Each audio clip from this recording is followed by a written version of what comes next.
Well, Dinah, I was helping the boys declutter their room this past weekend, and it felt so good. We brought two bags of trash, like two trash bags. You know kids are collectors, so they had tons of stuff. So we had two bags of trash. We had a big donation box of toys, and it only took, I don't know, maybe an hour, if that. It was so much fun. It reminded me of like the good old days of decluttering, like when I used to just have tons and tons to get rid of. And And so I want to encourage you, like, if you are feeling right now a little, like, I don't even know what are we feeling right now? I don't know. But if you need some, like, encouragement and motivation, grab a trash bag and a box and, like, just find something to declutter. Well, and today, Dawn, let's talk about how that impacts our faith and our spiritual life, because you've seen those effects on this journey as well. And there's some really important takeaways.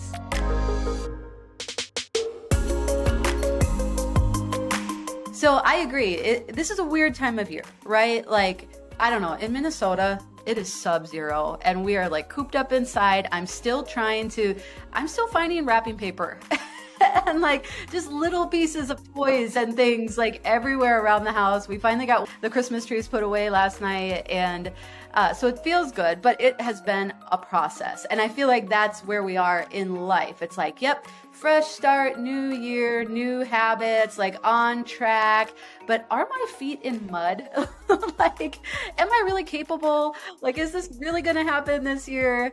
And so we want to encourage you that whether it's just honestly for your house and your own personal mental load, or if you're looking to make some spiritual changes and growth in the new year, we have just seen over and over again that decluttering, it really helps jumpstart the whole process. You know, and Dinah, as I've been thinking too about like, how might we look at decluttering differently in 2022 than we did in 2020 or even 2018? And I feel like a benefit that has come from these past 2 years is we have much more clarity about what actually, as far as physical stuff, what actually brings us comfort and security and what doesn't. Yeah. And you find that it's actually very few material possessions. You know, this is a passage in 1 Timothy that we lean on a lot. This is 1 Timothy 6. And starting in verse 6, it says, "But godliness with contentment is great gain. For we brought nothing into the world, and we cannot take anything out of the world. But if we have food and clothing, with these we will be content." And it's like, yeah, back in Timothy's time, they didn't have anything. They didn't have luxuries anyway. So it would be easy to be content without those things. But the truth, like the hard, eternal truth, is that our souls and our hearts were not made for the things of this world. And what happens is the more we have, the more we get this false belief that that's where our contentment comes from. And so what happens is we end up holding on tightly to those things because we think that's what we need. And that even leads to a lot of the anxiety and depression that our generation is facing, because then the fear comes in. What if I don't have this? What if I don't have everything I need? Even though no generation in history has ever had more. And so I feel like by simplifying or decluttering, then it unhooks our heart from feeling like we need the things of this world. And we really can live out the simplicity of this truth of, hey, we brought nothing with us. Like, we all arrived at the exact same way, and we take nothing with us. And so it encourages us to step back and say, okay, what is lasting? What is eternal? And where does my true contentment come from? And let's validate though, Diana, too. So I went to school for marketing. That is my background. And what they teach you is how to sell stuff to people. And so we live in a time right now. I mean, you hear the stats. We see like 8 gazillion marketing messages a day. And so what I've really found, I have had to acknowledge the impact of that on my life and my buying habits and how I view this stuff. Because like you're saying, we often feel like we can be nodding along and agreeing like, yeah, I need to simplify and just have food and clothing and be content with that. But when we actually sit down to declutter, we are at war with ourselves. We're like, but do I need it? I paid money for it. But what if? And I feel like so much of that is because of the messaging that we are just being bombarded with on a daily basis. And so I really find if we're talking about what you're decluttering right now, yeah, physical stuff, but we need to find a way to declutter these messages that come in, whether it's through social media or when we're watching TV or whatever. We have to find a way to start to insulate ourselves from some of that, but then also turn back to this where we are reminded, right, of like, Yeah. oh yeah, no, I can get by with very few physical possessions and be completely content and happy. Well, and on this weekend, I'm going to be talking about how to finally establish a Bible study habit in your life. Cool. So stay tuned.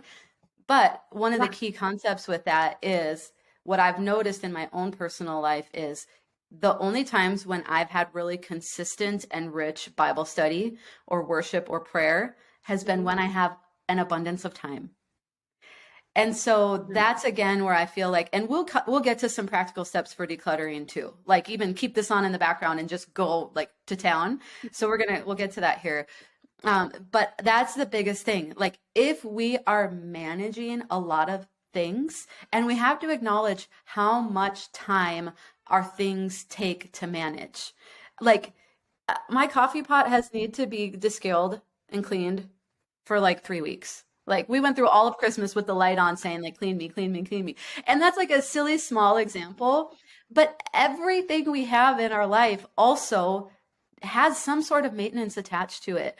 And so it is amazing how our days can get filled up. Or like my car needs a new battery now. Again, it's freezing cold in Minnesota. So that takes time. And like when you really start to look at your week and where things go to. And so the more simple our lives are, then the more time that we have to invest in our spiritual life as well.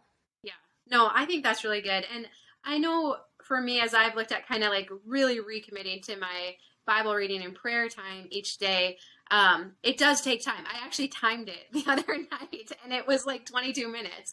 But I heard this said at church this past week and I thought it was so good. The pastor said, he was like, if we don't believe that there is a benefit to what we're doing, that we're going to get something out of it, he said, we're not going to do it. Right. And like, we know we should read our Bible and pray and all this, but if we're not actually feeling a benefit to it when we sit down to read the Bible, we're not going to make that time that you're talking about tomorrow and the next day. So I want to share, I didn't even tell Lana, I want to share something real quick that I think has made it feel like when I sit down and do my Bible reading time, that I'm actually getting like a reward or a benefit, and it's making me feel good, and it's causing me to come back the next day and the next day. So I'm sure you'll talk about the Bible recap podcast Yep. when you talk about on Saturday.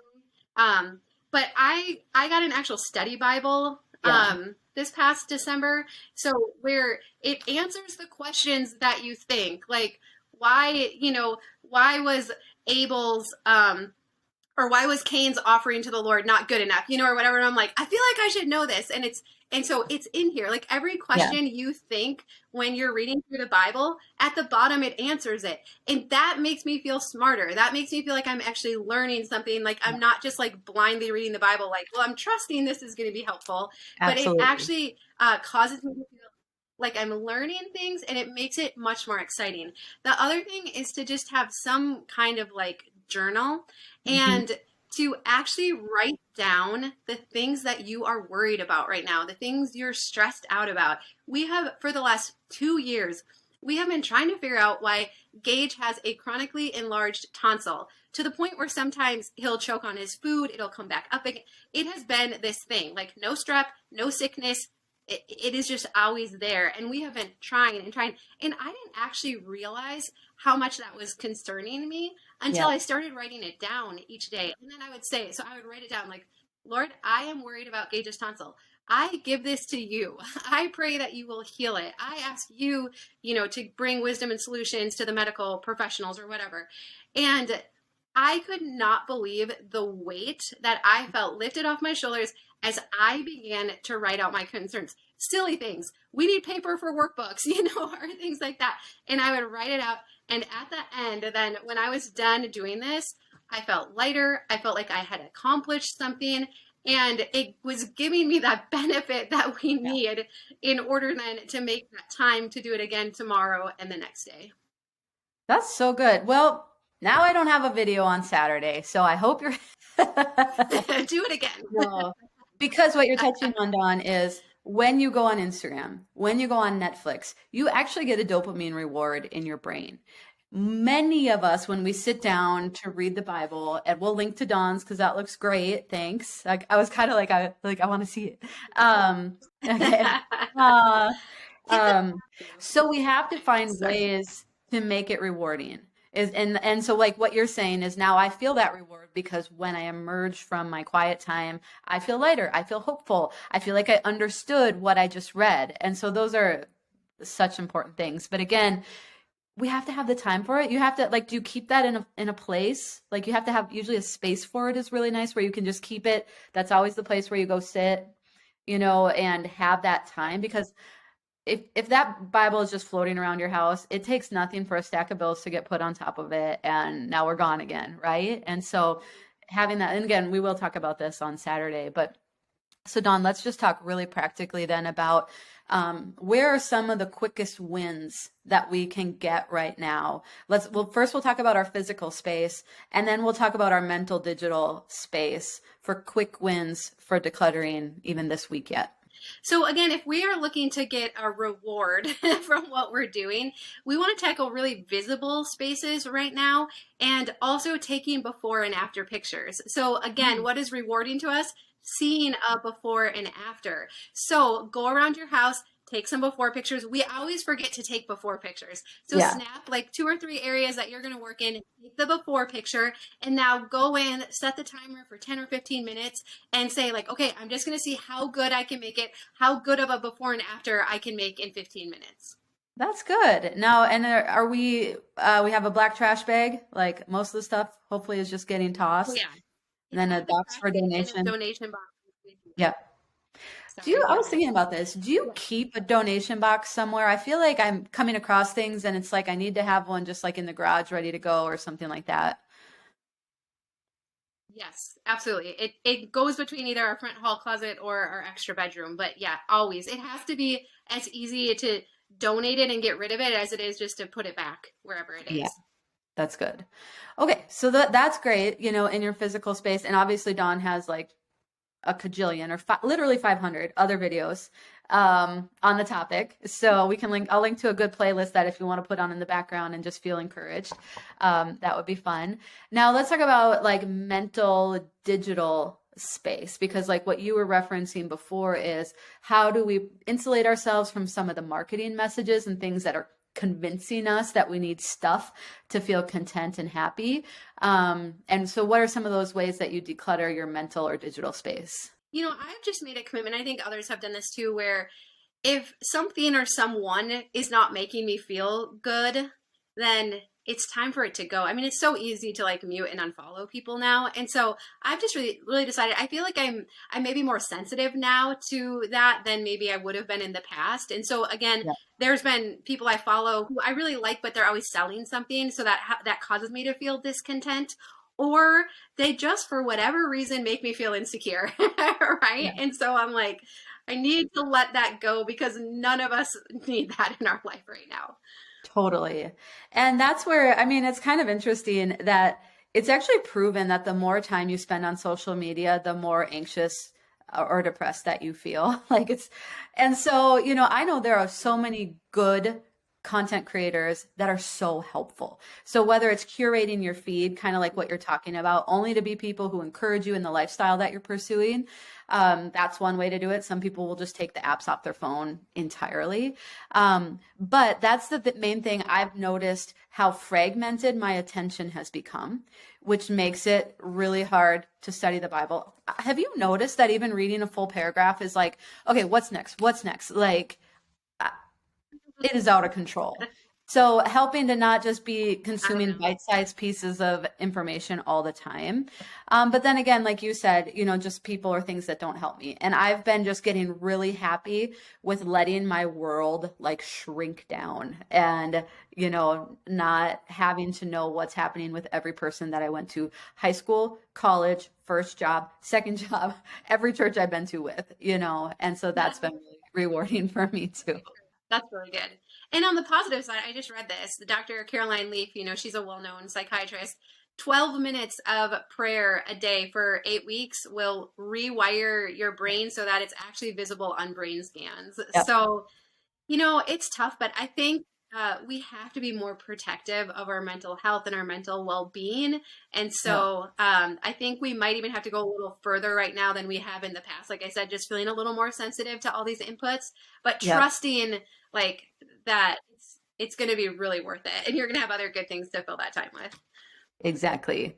And because what happens when you pray, you cannot pray without establishing your trust in the Lord and in something greater. Like it is just like, it's just what happens. Like that is what happens. And so when you're doing that consistently, then your brain is like, oh, this is where our trust is. Oh, okay. Like, well, that feels more hopeful. Like I think the Lord of the universe could probably help me more right now than the evening news. And so protecting those inputs and then taking that time. And so again, we're going to on Saturday dig into that Bible study habit. I do have some videos on prayer already, but we'll definitely keep touching on that and growing in that together. And so lots of great encouragement coming up.